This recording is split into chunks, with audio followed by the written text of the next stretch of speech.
ট্রেনের ভেতরে রিল বানানোর জন্য অদ্ভুত এক কাজ করে বসেছেন এক তরুণী। ইতিমধ্যে তার এই ভিডিও ভাইরাল হয়েছে।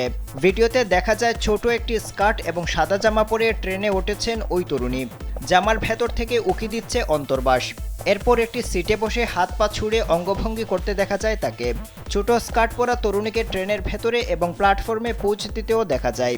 ট্রেন যাত্রীদের অনেকেই ওই তরুণীকে দেখে বিব্রতকর অবস্থায় পড়ে যান। এ সময় তরুণীর এক পরিচিত লোক এই ভিডিও করেন। ঘটনাটি ঘটেছে ভারতের মুম্বাইয়ে। ভিডিওটি প্রকাশ্যে আসতেই আলোচনা সমালোচনার সৃষ্টি হয়েছে। নেটিজেনরা তরুণীর এই কাণ্ডের তীব্র সমালোচনা করেছেন।